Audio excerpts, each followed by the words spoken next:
کس کی دی جی ابھی حضور نے فرمایا جب اپنے ابا کا سر کاٹ کے لا تو وہ دوڑے. ایک روایت میں ہے کہ مولا علی کے گلے میں تلوار لٹک رہی تھی, یوں کھینچی اور اس نے جذبات سے دوڑے کہ حضور نے فرمایا اسے پکڑ لو ورنہ یہ گردن کاٹ بھی لائے گا, پکڑ لو اسے ورنہ یہ کاٹ دے گا. اللہ کی قدرت کہ تھوڑا وقت گزرا تو وہ بیمار ہو گئے. دن میں 2 مرتبہ میرے نبی پاک تیمارداری کر دے جاتے. ایک شام رسول کریم تشریف لے گئے تو حضور سرانے بیٹھے, ماتھے پہ ہاتھ رکھا تو کریم محبوب ان کے باپ کی طرف کان میں کچھ کہا, ان کے والی سر حضور رونے لگے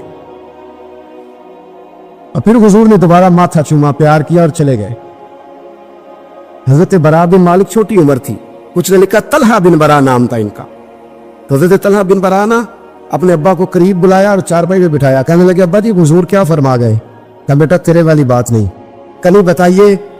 کہا نبی کریم علیہ السلام نے فرمایا کہ شام کو نا میرے طلحہ کا انتقال ہو جائے اور جب اس کی روح پرواز کر جائے تو مجھے خبر کرنا, میں آ کے جنازہ پڑھاؤ. ٹھنڈ بڑی تھی, مدینے میں ٹھنڈ بڑی تھی. حضرت طلحہ نے نا اپنے باپ کا ہاتھ پکڑا اور اپنے سینے پہ رکھا, کہنے لگے ابا حضور تو جو فرما گئے پر میری وصیت یاد رکھنا, نبی پاک کے دین کا قانون یہ ہے کہ جب کوئی انتقال کر جائے تو جلدی دفن کرو. اس طرح کرنا, رات کا وقت ہوگا جب میرا انتقال ہوگا تو فوراً غسل دے کے نا دفن کر دینا, نبی پاک کو خبر نہ کرنا, نہ بتانا. عمر دیکھو اور بات دیکھو.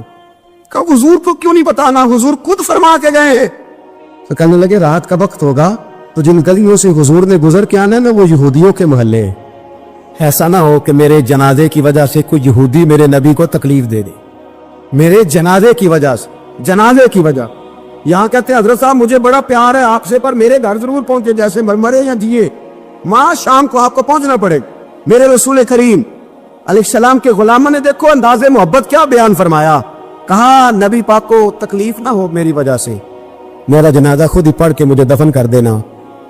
ان کا انتقال ہو گیا, رات کو دفن کر دیا. صبح حضور تشریف لائے تو محبوب جنہیں اللہ نے غیب کے خزانوں کی کنجیاں عطا فرمائی, فرمایا بتایا کیوں نہیں, مجھے بتاتے میں خود جنازہ پڑھتا, میں خود نہ قبر میری تے میرے اپیرا جے کر پاوے پھیرا, قبر دے اندروں ہڈیاں اٹھ کے مجرا کر سن تیرا. کہا بتایا کیوں نہیں, خبر کیوں نہیں کی, میں جنازہ پڑھتا, میں خود پہنچتا. تو باب پڑے عرض کرنے لگے حضور میرا تو پتر تھا, میرے لیے اس سے بڑی سعادت کیا ہوتی کہ آپ جنازہ پڑھاتے, پر اس نے وصیت کر دی کہ حضور کو بتانا نہیں, تکلیف ہوگی. نبی کریم فرمانے لگے بتاؤ مجھے اس کی قبر کہاں ہے. اور یارو غور کرنا, ساری دنیا گنبد خضرا روضہ رسول پہ اور نبی پاک ایک غلام کی قبر پہ تشریف لو. خود نبی کریم گئے اور آج حضور نے دعا انوکھی فرمائی, فرمایا اے اللہ جب میرا طلحہ تجھ سے ملے نا تو ذرا اس سے مسکرا کے بات کرنا, جو تیری شان کے لائق. رسول اللہ کی محبت, نبی پاک کی غلامی, رسول اللہ کا پیار. اعلیٰ حضرت کہتے ہیں جان ہے عشق مصطفیٰ, روز فضو کرے خدا. او بھائیو جس کو ہو درد کا مزہ وہ نازے دوا اٹھائے کیوں. اور اعلیٰ حضرت فرماتے ہیں جلنا تو ہے, کوئی دولت کے لیے جلتا ہے, کوئی شہرت کے لیے جلتا ہے, کوئی اقتدار کے لیے جلتا ہے. فرمانے لگے اے عشق تیرے صدقے جلنے سے چھٹے سستے, جو آگ بجھا دے گی وہ آگ لگائی ہے. اگر آج یہ ارادہ کر لینا کہ ہم نے لوگوں کو آسانیاں دینی ہے تو میرا یہ خیال ہے کہ صبح خیر نہیں خیر کثیر بٹنی شروع ہو جائے. اگر ہم یہ ارادہ کر لیں کہ میں نے لوگوں کو آسانیاں, وہ ہمارا مزاج نہیں نا, ہم آسانی لینا چاہتے. اگر ہم بحیثیت مسلمان تھوڑی تھوڑی خدمات سر انجام دینے لگے, تھوڑا تھوڑا سوچنے لگے. لیکن رسول کریم کی سوچ مبارک کیا ہے. بدر کے لوگ قیدی ہو کے آ گئے, کفار تھے وہ. اب حضور نے فرمایا فیصلہ یہ ہوا مجلس شورا میں صحابہ کی میٹنگ میں کہ فدیہ دیں گے اتنے پیسے تو آزاد کر دیے جائیں گے. کچھ لوگ ایسے تھے جو فدیہ نہیں دے سکتے تھے لیکن حساب کتاب لکھنا پڑھنا جانتے تھے. اب حساب کتاب کی تو دین میں بھی ضرورت ہوتی ہے نا, آپ کو وراثت تقسیم کرنی ہے, کئی کام کرنے ہیں. تو نبی پاک علیہ الصلوۃ والسلام نے بھی نا وہاں امت کا سوچا, فرمایا تم اس طرح کرو مسلمانوں کے 10 بچوں کو لکھنا پڑھنا سکھا دو, میں تمہیں آزاد کر دیتا ہوں. بحثیت قوم کی فلاح و بہبود کے لیے جو نبی پاک کے نظریات ہیں, جو حضور کے افکار ہیں, ان 10 بچوں کو لکھنا پڑھنا سکھا دو. یار میری سوچ ہمیشہ یہ رہتی ہے کہ میرے بچے لکھ پڑھ جائیں.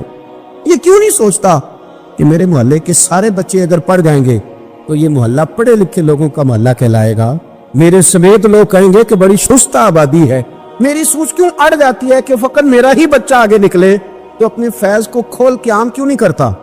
تو یہ کیوں نہیں سوچتا کہ جو شجرے سایہ دار ہوتا ہے نا میرے بھائی، وہاں جو بھی آتا ہے وہ پھل کھا کے جایا کرتا ہے، وہ جو بھی آتا ہے وہاں پھل کھاتا ہے۔ اپنے ایک ذہن بنائیں نفع دینے کا، ایک سوچ بنائیں کسی کا فائدہ کرنے کا، ارادہ کریں کسی کے کام آنے کا، کسی کے لیے بہتری کرنے کا، کسی کے لیے آسانیاں فراہم کرنے کا، کسی کو سہولت دینے کا۔ میرے رسول کریم سید عالم صلی اللہ علیہ وسلم نے توجہ دلاتے تھے۔ حضور علیہ السلام نے فرمایا درخت بھی لگاؤ، کھیتیاں بھی لگاؤ۔ یا رسول اللہ صلی اللہ علیہ وسلم کچھ ملے گا؟ تو حضور نے فرمایا اس کھیت سے، اس درخت سے جب تک کوئی جاندار فائدہ اٹھاتا رہے گا اللہ تمہارے نامہ اعمال میں نیکیاں درج فرماتا رہے۔ کوئی درخت ہی لگا دو، کچھ کاری دو۔ مامون غزنوی گزر رہے تھے، جب بوڑھے کو دیکھا اس کے ہاتھ کامتے ہیں تو پھر بھی وہ زمین کھود رہا ہے اور ایک درخت لگا رہا ہے۔ تو محمود غزنوی اس بوڑھے کو دیکھ کے نا تو بڑے حیران ہوئے، اس کے قریب گئے۔ تو دو قسم کی سوچیں ہوتی ہیں نا، ایک یہ سوچ ہوتی ہے کہ بڑا لالچی ہے، اس عمر میں بھی یہ کیا کر رہا ہے، یہ بھی سوچ ہوتی ہے، اور ایک سوچ یہ ہوتی ہے کہ یار کتنا بھلا آدمی ہے، دیکھو اب بھی محنت کر کے گزر رہا۔ سوچ ہی ہے نا، منفی کر لیں یا مثبت کر لیں۔ تو محمود غزنوی آگے بڑھے اور آگے بڑھ کے نا تو آپ اس بوڑھے سے کہنے لگے کہ بابا یہ کیا کر رہے ہو؟ تو کہنے لگے میں درخت لگا رہا ہوں۔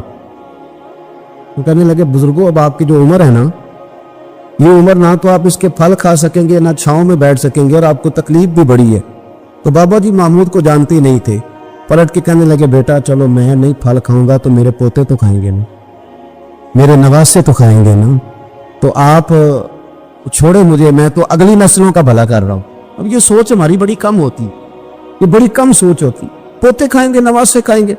تو محمود غزنوی بادشاہ تھے، بڑے راضی ہوئے، کہنے لگے یار بابا تیری تو سوچ بڑی شاندار ہے، قوم کا نفع کرنے والی سوچ ہے۔ اس نے کہا ایک تھیلی اشرفیوں کی بابا جی کو دے دو۔ بابا جی نے نا وہ تھیلی اشرفیوں کی جب قبول کی، پکڑی، تو بابا جی بڑے مسکرائے۔ محمود کہنے لگا کیا ہوا؟ تو فرمانے لگے بیٹے تم نے تو کہا تھا کہ میں اس کا پھل نہیں کھاؤں گا، میں نے تو ابھی لگایا نہیں ہے، اللہ نے پھل مجھے پہلے ہی عطا فرما دیا ہے۔ تم تو کہہ رہے تھے کہ پھل نہیں کھاؤں گا، ابھی تو لگایا نہیں تو اللہ نے پھل دے دیے۔ محمود بڑا راضی ہوا، اس نے کہا یار بابا تو بڑی اونچی سوچ کا مالک ہے، ایک تھیلی اور دو بابا جی کو، اور دے دو ایک تھیلی۔ ایک اور تھیلی دی بابا جی کو، تو بابا جی پھر ہنسے، کہنے لگے محمود میرا خلوص دیکھ، میں اللہ کے بندوں کا نفع کرنا چاہتا تھا نا، تو میں نے ابھی لگایا نہیں۔ لوگوں کے باغ میں سال میں ایک دفعہ پھل لگتا ہے، اللہ نے مجھے 2 دفعہ پھل عطا کر دیا۔ محمود نے کہا تیسری بھی دو بھی بابا جی کو تھیلی۔ آپ سوچ تو بنائیں نا صاحب، ہم یہ سمجھتے ہیں کہ شاید یہ محدود ہو جائے گا، میں کسی کے بچے کو پڑھا دوں گا تو شاید وہ میرے بچے کا نصیب لے اڑے گا، میں کسی کو کچھ دے دوں گا تو شاید وہ ادھر سے آ کے نا تو ہمارا کام خراب کر جائے۔ او بھائی ایسا نہیں ہوتا، اس کو سمجھ، میرا رب تو بڑا کریم ہے، تو بانٹتا جاتا ہے تو اللہ تجھے نوازتا جاتا ہے، تو دیتا جاتا ہے تو اللہ تجھے عطا کرتا جاتا ہے۔ آپ یہ ذہن بنائیں کسی کا فائدہ کرنے کا، کسی کا نفع کرنے کا، کسی کو کچھ دے ڈالنے، کسی کے اوپر رحمت کی برکھا برسانے کا آپ ارادہ کریں، اللہ تبارک و تعالیٰ آپ کو نواز دے گا۔ ہم جہاں بیٹھے ہوتے ہیں نا لوگوں کو ہماری ضرورت ہوتی ہے۔ حضرت عبداللہ ابن عمر رضی اللہ تعالیٰ عنہ نے ایک 100 دینار الگ کر کے رکھا ہوا تھا، پورا 100 دینار، بہت بڑے پیسے ہوتے تھے اس زمانے میں۔ تو آپ کے بچے کہتے کہ ابا جی یہ پیسے سائڈ پہ کیوں رکھے ہوئے ہیں؟ تو فرماتے پتر یہ میں نے لوگوں کو ادھار دینے کے لیے رکھے ہوئے۔ خاصی مشکل بات نہیں کر دی میں نے، ہماری تو دکانوں پہ لکھا ہوا ہے ادھار بند ہے، موٹا کر کے لکھا ہوا ادھار بند ہے، یعنی نقد والے آ جاؤ، ادھار والے بالکل نہ آنا۔ تو ادھار کون لیتا ہے؟ امیر آدمی۔ اور بھائی سنیں، ادھار کون لیتا ہے؟ غریب آدمی۔ اور ہمارا کیا حال ہے کہ ہم کہتے ہیں بھائی وہ یہ نہیں کہہ رہا کہ مجھے بھیک دے دو، وہ کہہ رہا یار ذرا مہربانی کرو، میں نا یہ مجھے ایک دوست کہنے لگے کہ وہ کیا بنا ہے، سنا تھا ایک شخص کو پھانسی ہونے لگی، عدالت کا فیصلہ ہے۔ میں نے کہا یہ وہ لوگ تبصرہ کرتے جو پیٹ بھر کے روٹی کھاتے، یہ ان لوگوں کا تبصرہ ہے، وہ پیٹ بھر کے روٹی کھاتے، رات تبصرہ کریں گے، فیس بک پہ اپنی رائے دیں گے۔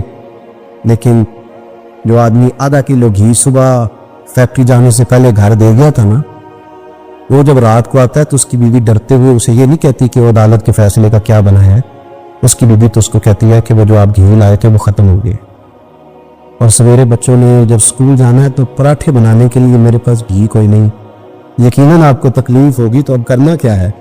تو میرے بھائی ان کو کہاں تبصرہ یاد رہتا ہے کہ آج نئی بات کیا ہوئی ہے تو کوئی نئی خبر سناؤ کہ اور پھر سناؤ کہ کوئی نمی تازی. یہ باتیں تو ان کو یاد رہتی ہیں جو پیٹ بھر کے کھاتے, جن کو پھر کوئی فکر نہیں. ان لوگوں کے یہ کام ہے, وہ کریں گے سیاسی تبصرے.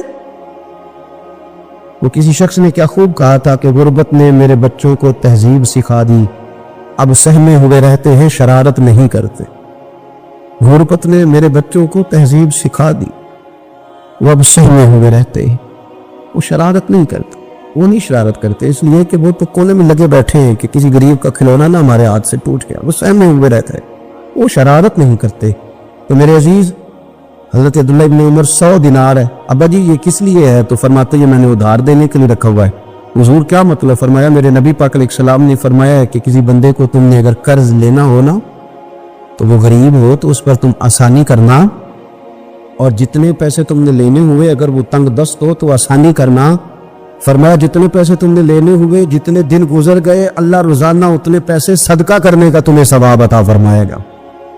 تو میں نے یہ غریبوں کی مدد کے لیے رکھے ہوئے ہیں. کوئی غریب لے جاتا ہے اپنا کام چلا لیتا ہے, پھر وہ واپس کر دیتا ہے تو میں کسی نئے کو دے دیتا ہوں, تو اپنا کام چلا لیتا ہے. یارو ہاں کچھ لوگ ایسے ہوتے ہیں جن کے جنازوں پہ لوگ آ کے بتاتے ہیں, جنازوں پہ آ کے بتاتے ہیں کہ جب میری بیٹی کی شادی تھی تو یہ بابا رات کی تنہائی میں آیا تھا. جنازوں میں آ کے لوگ بتاتے ہیں کہ ہاں فلانی سردیوں میں جب میرے کپڑے میرے پاس موجود نہیں تھے تو یہ آیا تھا مجھے جوڑا دینے.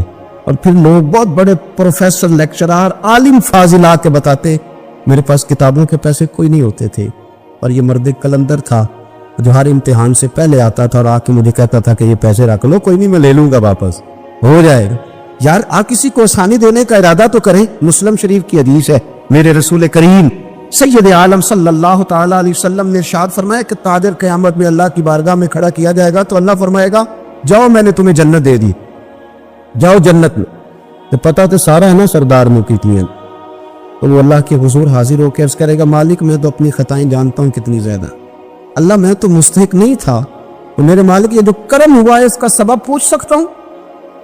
سبب کیا ہے اس کرم کا, اس رحمت کا؟ تو رب کریم ارشاد فرمائیں گے کہ جب تم نے دکان پہ جو سیل مین رکھے ہوئے تھے جب تم ان کو بیچتے تھے لوگوں سے پیسے لانے کے لیے, کیا ریکوری کرنا کہتے ہیں کہ گرائی بھی آخر ہے, تو وہ جب تم بیچتے تھے لوگوں کو تو کیا کہہ کے بیچتے تھے؟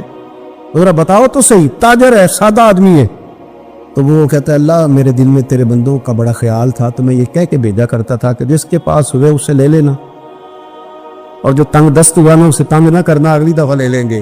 تو رب کہیں فرمائے گا تو میرے بندوں پہ آسانیاں کرتا تھا تو میں تیرے اوپر آسانی نہ کروں؟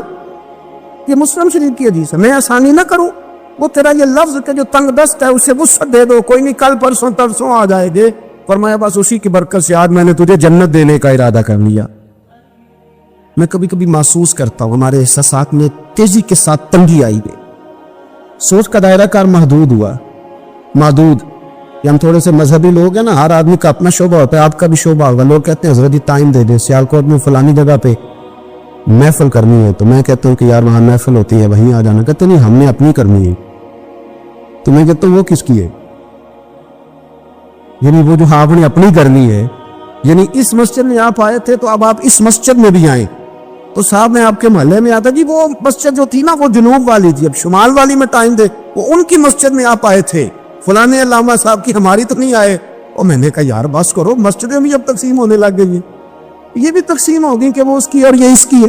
یعنی آپ اندازہ کریں کہ ہماری یہ سوچ ہے کہ اس میں بھی کہیں کوئی ایسا عنصر نہ ہو کہ کوئی اجتماعیت کہیں نظر آ جائے, اور یار ایسے تو نہ کرو. یہ ایک مذہبی اجتماع ہوتا ہے, اس کے اندر بھی لوگ کہتے ہیں کہ انتظامیہ دعوت دے گی. یہ کس کے دین کا کام ہو رہا ہے؟ اللہ اور اس کے رسول کے. تو اس کی انتظامیہ کچھ ہے بندوں پہ مشتمل ہونی چاہیے کہ ساری امت انتظامیہ ہونی چاہیے. لیکن ہم نے نا یہاں بھی تقسیم کرنی, یہاں بھی گروہ بندی کرنی, یہاں بھی ہمارا مزاج اور طرح کا بن گیا.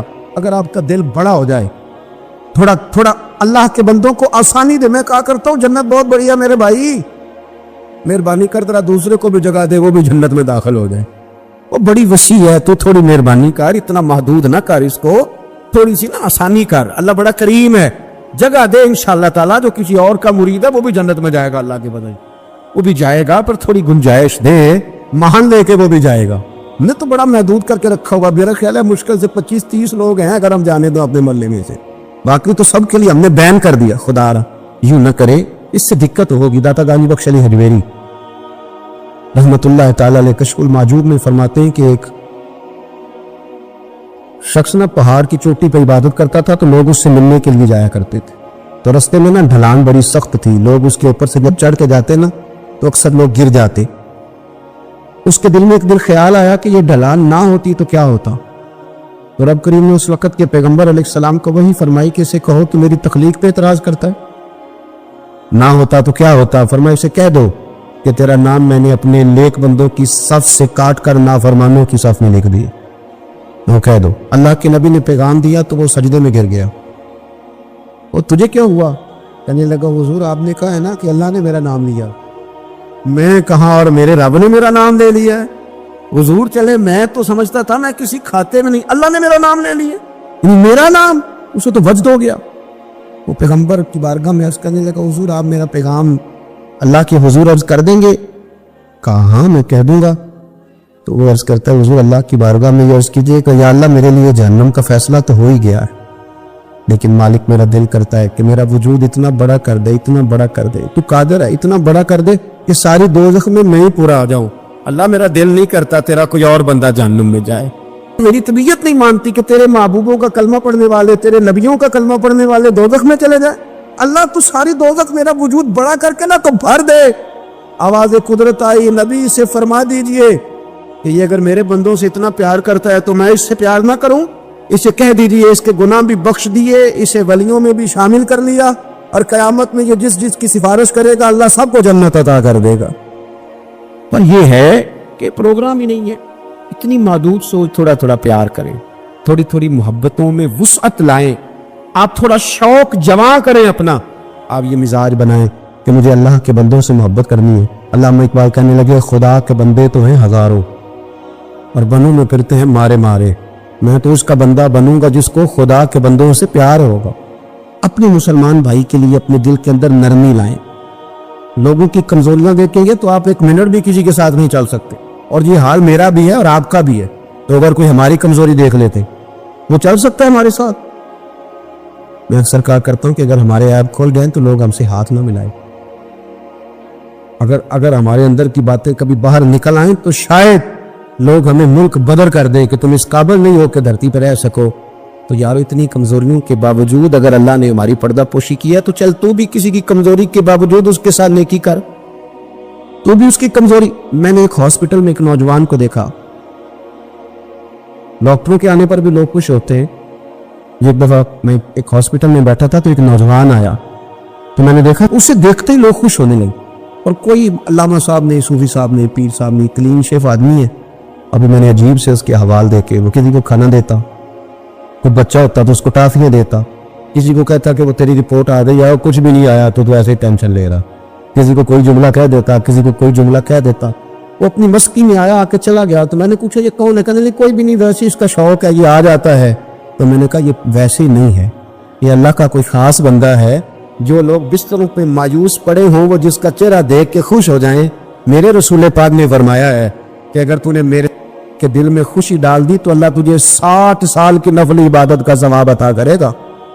اگر میرے مومن کے دل میں تم نے خوشی ڈال دی تو 60 سال کی نفل عبادت، بے ریا نفل، امام غزالی حدیث لائے، 60 سال کی نفل عبادت کا ثواب۔ او یارو مہربانی کرو، آؤ تھوڑا سا نا دکھ سمیٹنے کی کوشش کریں، آؤ اپنی مسکراہٹ کے اندر اپنی بہت ساری پریشانیوں کو چھپائیں، اور تھوڑا تھوڑا زخم اوپر مرہم رکھنے کا ارادہ کریں۔ کوئی ضروری تو نہیں نا یار کہ انسان خود غرضی کی زندگی جیے، وہ ایک چھوٹی سی دنیا بات کرے، اپنی دنیا کو بڑا کیوں نہیں کرتا؟ تو تھوڑا کر کے آگے کیوں نہیں نکلتا؟ میں کبھی ایک کار ہمارے شہر میں میرے آگے سے گزرا کرتی تھی، اس پہ لکھا ہوتا تھا خدائی خدمتگار، مجھے نا موٹا کر کے خدائی خدمتگار، تو سیدھا سادہ بندہ تھا، اللہ تعالیٰ اس کو جنت دے، وہ انتقال کر گیا۔ تو میں نے ایک دن اس کو کھڑا کر کے کہا، میں نے کہا آپ کا نام کیا ہے؟ کہنے لگا جی میرا نام ہے میاں رانجھا تے سب دا سانجھا۔